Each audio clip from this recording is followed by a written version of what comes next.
Queridos amigos, aquí nos encontramos nuevamente por Facebook y por Instagram en este espacio que, un poco para repasar, es un espacio para conversar sobre las cosas importantes en la vida, describiendo lo mejor posible al conocimiento que tenemos al día de hoy. ¿Qué podemos asegurar? ¿Qué podemos decir? Bueno, esto como que es así. Por supuesto, sabemos que estamos en el siglo de la incerteza. Es decir, la mayoría de los fenómenos los apreciamos vía probabilidades, vía cálculos de posibilidades de que ocurra A, B, C, D. ¿Por qué? Porque ese es el esquema que hemos encontrado después de muchos siglos de discusiones, de planteamiento, de metodologías. Es el mejor sistema que hemos encontrado para aproximarnos a eso que podemos llamar realidad o verdad.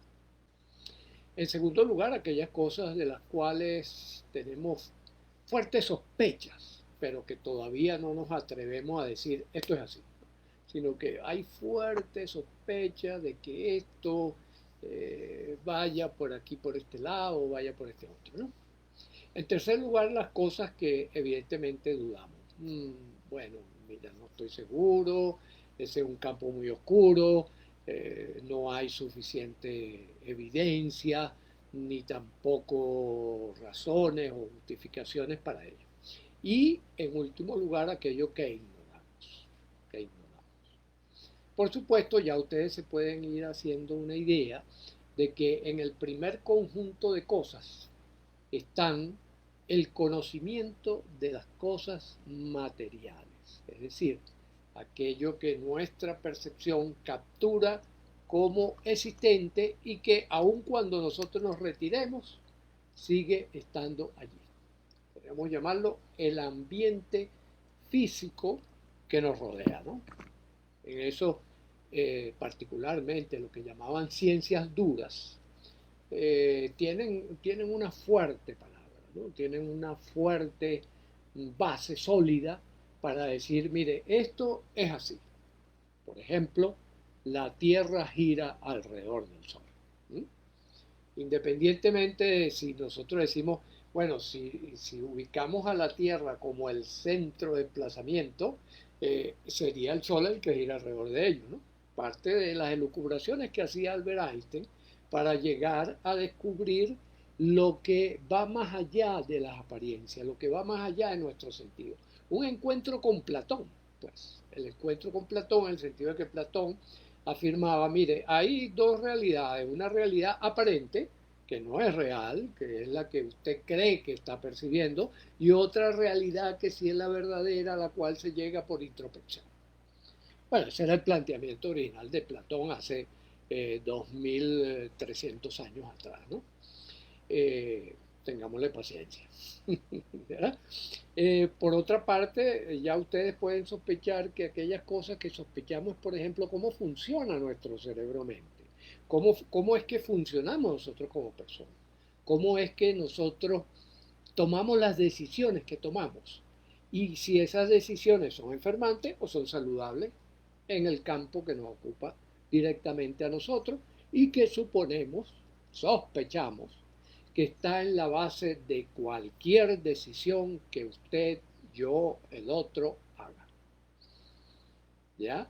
La manera como nos vinculamos a ese proceso salud-enfermedad, tenemos altísima sospecha de que es el determinante fundamental de si usted va o no va al trabajo, de si usted es un buen empresario o un mal empresario, de si usted quiere o no quiere a su familia, de si usted juega o no juega a los caballos. Es decir, cualquier decisión que usted toma está montada sobre el carril, sobre el vehículo de el proceso salud-enfermedad. Cuando uno está enfermo, toma decisiones torpes. Cuando uno está saludable, suele tomar decisiones asertivas. Esto se ha estudiado muchísimo. Pero aún así, bueno, sigue siendo una gran sospecha porque todavía ni la física ni la química han dicho la última palabra al respecto. Y bueno, son las dos ciencias en las cuales nosotros fundamentamos la certeza. ¿Mm? Después, indudablemente lo que dudamos. Por ejemplo, el tipo y calidad de relaciones sociales que llevamos a cabo. ¿Ya? O el tipo de conclusiones que sacamos acerca de lo trascendente o de ciertos aspectos de lo trascendente. Las artes, la ética, la estética, ese tipo de cosas. Y después aquello que ignoramos completamente. Ignoramos completamente que se fundamenta en lo que se llaman los dogmas o religiones. Es decir, partimos de un principio. Este principio, entonces los católicos parten del principio de que Jesús es el Hijo de Dios. Punto, eso no se discute. Eso no admite discusión, eso es un principio y de allí se deriva todo. Los musulmanes creen que fue Alá, ¿no? Mahoma, ¿no? Que Mahoma fue el que recibió el mensaje directo de Dios y por lo tanto Mahoma es el punto mega de tal manera que no hay que voltear para ningún lado. Los judíos en la Torá y así sucesivamente, ¿no? Entonces la religión pertenece a ese mundo donde decimos, ahí lo ignoramos todo. ¿Ya? ¿Por qué? Porque partimos de principios dogmáticos que dicen esto es así y punto. Y todo el mundo se calla. ¿Ya? Eh, entonces, eso hace las distinciones entre aquello que podemos decir, bueno, mire, esto lo podemos decir con bastante grado de certeza, esto lo podemos sospechar, esto lo podemos dudar, o esto, mire, aquí no podemos opinar. Ese es el criterio científico. ¿Por qué, por ejemplo, mucha gente dice, no, pero es que la ciencia no puede llegar a esas verdades? Bueno, verdades para usted. Verdades relativas a usted, ¿verdad? Y a su cultura, y a su herencia, y a su disposición. Pero si lo suyo fuera cierto, lo compartiríamos todos los seres humanos sobre la faz de la Tierra. Y cuidado si unos cuantos animales también. ¿Verdad? Porque una de las cosas que se sospechaba hace tiempo y que ahora se viene confirmando gracias a los estudios de semiótica fundamentalmente, es decir, en la develación de códigos de comunicación, es que, por ejemplo, los cuervos, las urracas, tienen conciencia, es decir, se nombran, adquieren un nombre en su comunicación. Esto ha sido un mensaje, algo sorprendente. Yo siempre me había preguntado, o me sigo preguntando, ¿verdad? En esa duda, en esa sospecha, en la mañana, por ejemplo, cuando uno oye ese concierto de pajaritos, ¿qué está ocurriendo? Están simplemente adornando. No, se están comunicando entre ellos. Están utilizando un sistema de códigos muy próximo al sistema de código que nosotros tenemos, solo que son otros sonidos. Cuando yo digo papá, cuando yo digo mamá, cuando yo digo aguacate, lo que estoy haciendo es emitiendo unos sonidos. Es decir, estoy acompañando unos sonidos de cierto tono, de cierta melodía, que en realidad en el fondo es una música, es un sonido. Entonces, ellos tienen su sonido. Los pájaros, por ejemplo, a mí me llama mucho la atención cuando más o menos a las 5 o 6 de la tarde, nuestras perras, dos mascotas que tenemos, salen a intercambiar sonidos con los perros de la cercanía, con los perros de la cuadra. Y uno ve y uno dice, aquí hay un diálogo. Indudablemente aquí hay un diálogo. A veces hacen el mismo sonido, a veces es otro, compensan, cambian el sonido. No hay la menor duda, ¿verdad? Y los estudiosos de los códigos enigmas, ¿sí?, que hay por todos lados, ¿verdad? Los códigos enigmas, los códigos encriptados para nosotros los seres humanos, han encontrado que sí, que hay patrones, porque hay patrones que se corresponden con la actitud correspondiente.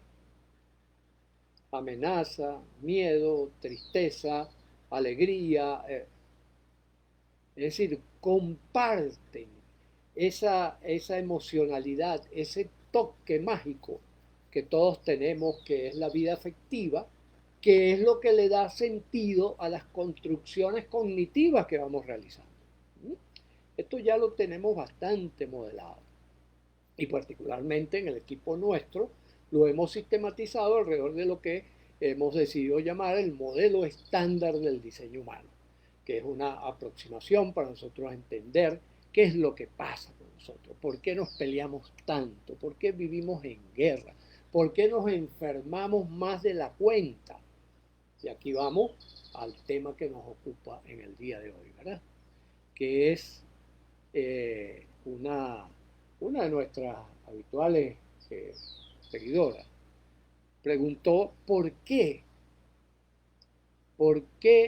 y cómo es que han venido aumentando las enfermedades. Al principio decía, es cierto que han aumentado las enfermedades y buscando los datos, tanto ella como nosotros confirmamos que efectivamente sí.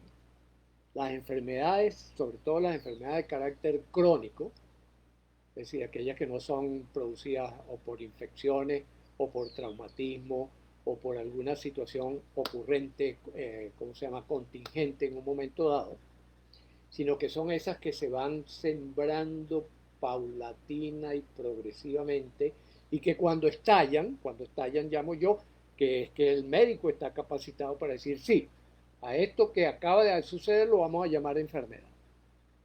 En el fondo está muy ligado, por supuesto, como todo en la vida, está muy ligado a esos códigos fundamentales, está muy ligado a esa interpretación perceptiva y cognitiva que nosotros hacemos de las cosas, ¿no?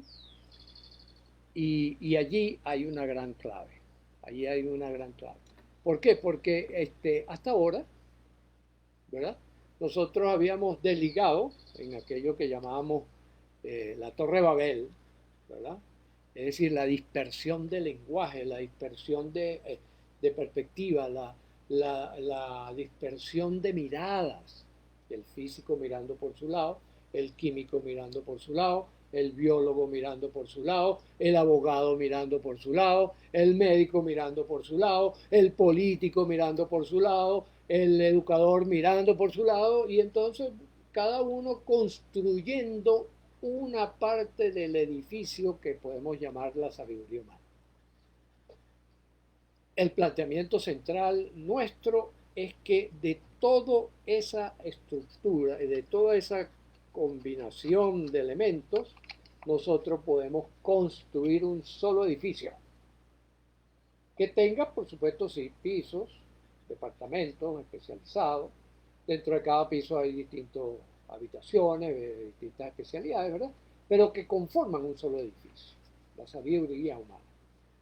Por eso fue que decidimos llamarlo el Burj Khalifa de la sabiduría humana. Burj Khalifa porque es la referencia al que en estos momentos creo que sigue siendo el edificio más alto del mundo, en Dubái. Entonces, esa estructura con factores comunes nos permite entender muchas cosas. Por ejemplo, ¿qué es lo que estamos viviendo en la actualidad? ¿Qué es lo que empezamos a vivir, yo diría, de manera más intensa a partir de los 60, los 70 del siglo pasado? Lo que se llamó posmodernismo, o lo que todavía la mayoría de la gente llama posmodernismo. Palabra que particularmente a mí me resulta tremendamente chocante. Posmodernismo porque después del modernismo que vino con el siglo XX, donde aparecieron máquinas, donde apareció el trabajo masivo, donde aparecieron las grandes corporaciones, donde aparecieron los estados poderosos. Y después de eso vino un movimiento, ¿verdad?, de cuestionamiento de ese modernismo, de cuestionamiento de esas verdades que se consideraban absolutas. Entonces la gente dejó de creer en religión, dejó de creer en política, dejó de creer en ciencia, dejó de creer en todo aquello que habían sido los cimientos del edificio del modernismo. Y todo eso se vino abajo. Es decir, volvimos a la Torre de Babel, una dispersión donde cada quien anda por su lado. Y eso nos agarró de sorpresa. En el 2019, con la famosa pandemia, inicialmente epidemia, ¿verdad?, local en China, pero al estar el mundo, por otro lado, y aparentemente contradictoriamente, hiperconectado, ¿verdad?, hiperconectado, nos agarró de sorpresa totalmente. A pesar de la hipercomunicación y contacto que tenemos hoy en día, cada vez las personas se fueron sintiendo más aisladas, más solas, más abandonadas, ¿no? Y también ocurrió lo mismo en las disciplinas. Entonces, apareció un término que también me resulta sumamente chocante, ¿no? Y a veces cuando lo ponen en algunos de los grupos estos en los cuales yo estoy metido, me causa escozor la palabra intrusismo, como el colmo de la división, como el colmo de la fragmentación. Entonces el médico no quiere que el educador se acerque a examinar qué es lo que hacemos. No quiere que los coach, por ejemplo, los coach de vida, que son muy interesantes y hacen unos aportes interesantísimos, los profesionales de verdad, ojo, se acerquen a meter la lupa en la psicología. ¿Ya? Cuando más bien tenemos que abrirle las puertas. Y entonces esta dispersión de actividades llevó a una sobreespecialización que además, con el rechazo de todo lo que veníamos acumulando como conocimiento útil, dio origen a una cantidad de grupos, ¿verdad?, que están cuestionando todo desde una profunda ignorancia. Desde una profunda ignorancia. Pongo dos ejemplitos que sé que van a causar una conmoción. Indudablemente porque uno sabe, ya ha venido y quienes lo han señalado, pues han sido, digamos, objeto de críticas sin base, críticas sin sentido, críticas absurdas. Uno es el hecho de el me gusta en las redes sociales. Ahora yo decido por lo que me gusta. Así yo no sepa qué es la vida. Así yo no sepa cómo conducirme en la vida. Entonces, por lo tanto, muchas de esas actitudes me gusta son profundamente enfermantes. ¿Ya? Por ejemplo, aquel que le gusta el dulce, para ponerlo facilito al comienzo, aquel que dice me gusta el dulce, ignora que bueno, que él de niño, de joven, mientras que en ese periodo en que la naturaleza te perdona todo, empiezan unos cambios patológicos muy pequeñitos, a nivel cuántico. A nivel cuántico. Los electrones de nuestro cuerpo empiezan a enloquecer con el azúcar. Y eso no se manifiesta hasta a lo mejor, dependiendo de la tendencia genética que tenga la persona, no se manifiesta hasta los 25, 30, 40, 50, 60 años. ¿Verdad? Se termina traduciendo en un encogimiento del cerebro, por lo tanto las funciones mentales se deterioran, termina afectando todo lo que es el metabolismo corporal, por lo tanto hígado graso, diabetes, etcétera, etcétera, cáncer, empieza a surgir todo eso que la medicina anterior al siglo XXI no sabía cómo lidiar con eso. No sabía. Y por lo tanto decía, no, bueno, únicamente a lo mejor el nutrólogo, el endocrinólogo, si le decía, mire señora, el azúcar y tal. Pero por ejemplo, yo he visto pacientes que el médico, que no ha entrado en el siglo XXI todavía, le dice, no, no, coma lo que sea. ¿Cómo que coma lo que sea? Hoy en día sabemos la estrechísima relación que hay entre cualquier enfermedad, cualquier trastorno y los hábitos alimenticios. No solo lo que comes, cómo lo comes, cuándo lo comes, cuánto comes. Importantísimo. Por ejemplo, también ignorábamos la relación que hay entre el tipo y calidad de conversaciones que cotidianamente nosotros tenemos y nuestra salud corporal, mental, social y espiritual. ¿Mm? ¿Hay conversaciones venenosas? Hay conversaciones venenosas. Fíjense, está de moda todavía, ¿verdad? Eso comenzó, sí, hacia los años 90 del siglo pasado, a hablar de las relaciones tóxicas, que se pasó entonces a decir personas tóxicas, pero en realidad no hay personas tóxicas, hay personas intoxicadas. Y esas personas intoxicadas, ¿verdad? Intoxican a otros, pero no son tóxicas, están intoxicadas, ¿ya? Eso es muy importante. ¿Por qué? Porque, por ejemplo, ahorita que está de moda el feminismo, ¿no? Un neofeminismo muy particular que se coloca en la acera enfrente del hombre, del varón. Cuando en realidad el diseño es muy sencillo, el diseño es complementario, no es diferente, es complementario, son como las dos manos. Uno puede decir, bueno, sí, hay diferencias y hay semejanzas, pero las semejanzas están diseñadas, igual que las diferencias, para que puedan encajar, no para que se enfrenten. Entonces, como le decía yo, por ejemplo, a un miembro de la asamblea de acá, yo le comentaba que discutieran una ley de protección a la pareja.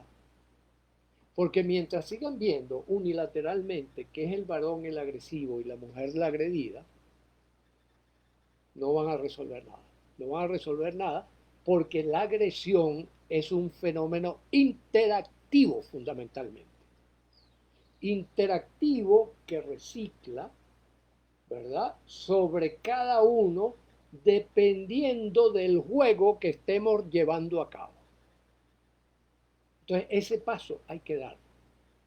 El paso de entender que las enfermedades no caen, sino que uno tiene un vínculo con comportamientos y respuestas de la naturaleza enfermantes. De la misma manera que tenemos con la naturaleza una propuesta saludológica, es decir, que favorece la salud en un momento dado. Eso se ignoró cuando nos sorprendió la pandemia. Y por lo tanto se cometieron muchísimos errores. Sí, es cierto. Los conspirativos, por supuesto, exageran desde su perspectiva, pues, también de la ignorancia de las reglas de la vida, ¿no? Eh, Esos errores vinieron porque no se supo interpretar qué era lo que estaba ocurriendo realmente. ¿Cómo es que nosotros nos relacionamos con los virus, por ejemplo? Y que particularmente este virus, tiene ciertas propiedades que, por ejemplo, todos estos fenómenos que se han producido ¿cómo se llama?, de la aparición de coágulos en la sangre, etcétera, etcétera, ¿verdad? Todos esos fenómenos son una propiedad del RNA del virus. Por lo tanto, son producidos tanto por el virus como por la vacuna. Entonces, este enfrentamiento con la vacuna también está profundamente rodeado de ignorancia. ¿Mm? Y no favorece la búsqueda de soluciones. No favorece la búsqueda de soluciones. Después está que los políticos y los empresarios también andan por su lado. Los políticos y los empresarios no miran el proceso salud-enfermedad como la base de todo cuanto acontece. Y entonces a ellos lo que les interesa, al político le interesa es mantenerse en el poder, llegar al poder y mantenerse allí. Y al empresario le interesa ganar dinero. Producto de este posmodernismo, donde el ombligo se convirtió en el centro del universo. Por eso es que hay un movimiento muy interesante que tiene distintas expresiones y que nosotros estamos unificando y buscando la manera de cómo insertar uno con el otro, cómo tejer, ¿verdad? Estos movimientos que tienen que ver con la búsqueda de una consideración universal, de una consideración, de una visión desde el todo hacia las partes, para buscar una salida a la humanidad y a cada uno de nosotros, a ti, a mí, al otro. Movimientos como, por ejemplo, de convergencia, movimientos como la complejidad, movimientos como la transdisciplinariedad, movimientos como la sintergética, movimientos como la medicina generativa, montones de movimientos, la ultramodernidad. El término que, bueno, los que son habituales de este espacio saben que fue introducido o por lo menos nosotros lo tomamos de José Antonio Marina, ¿verdad? Del filósofo español, como un elemento de comunión, como un elemento de acercamiento. Y por eso hablamos que después del posmodernismo, la salida a minimizar esta gran cantidad de consecuencias, las enfermedades crónicas, de consecuencia de la toma de decisiones equivocadas, se ha abordado desde la integración, se ha abordado desde una mirada que contemple todas las aristas, todas las esquinas de la experiencia humana. ¿Mm? Como acertadamente dice José Antonio Marina, y yo no me canso de repetir, necesitamos una poética de la ciencia, necesitamos una ciencia de la poética, etcétera, etcétera. Para nosotros tener una aproximación realmente eficaz y eficiente para resolver la enorme cantidad de problemas que se están generando, que continúan generándose y que nos están llevando por el barranco de la destrucción.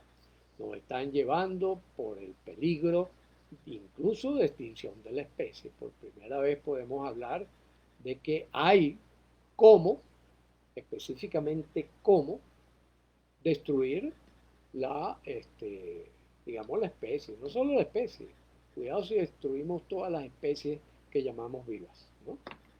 Y el planeta tenga que volver a empezar la aventura, ¿no? Eso está en puerta, al lado. Fíjense que eso es lo interesante, este oxímoron, ¿no? Está al lado de que nunca antes habíamos tenido desarrollos, modelos de altísima precisión de quiénes somos, para dónde vamos y cuáles son las mejores decisiones que nos pueden llevar a el ascenso humano, a que continúe la aventura del ascenso humano, como lo llamó Bronowski en su momento cuando escribió ese maravilloso libro que recogía un poco la evolución. Hasta ese momento, creo que estoy hablando de los 70 o de los 80, la evolución del conocimiento humano. Conocimiento humano que contempla, por supuesto, no solo la ciencia, sino la tecnología, su hija, la filosofía, su madre, la metafísica, su abuela, ¿verdad? Las artes, su nieto, ¿verdad? Las artes, su nieto, y todo lo que deriva de allí, que es lo que estamos intentando construir ese enorme edificio que, bueno, que tiene bastante contenido, que podemos llamar la sabiduría humana, y en este caso particular acerca del proceso salud-enfermedad, que en este momento se me acaba de ocurrir que en vez de llamarlo salud-enfermedad podríamos llamarlo saludológico enfermante, puesto que es un proceso, puesto que la vida es un movimiento permanente. Bueno, mis queridos amigos, muchas gracias por la asistencia a este conversatorio. Esperamos que en los próximos eventos haya más participación en el sentido de comentarios, opiniones, etcétera. Pero queda abierto, todo eso queda abierto gracias a que desarrollo de la ciencia actual esto queda grabado. Miren, en el siglo XIX no había forma de grabar. En el siglo XX había que utilizar unos sistemas analógicos con cloruro de plata y no sé qué cosa y tal. Y hoy en día tenemos esta maravilla. Todo eso debido al avance del conocimiento, fundamentalmente el pilar fundamental, el conocimiento científico, que hunde sus raíces en la filosofía, que hunde sus raíces en la semiótica, que hunde sus raíces en las matemáticas, como pilotes del gran edificio.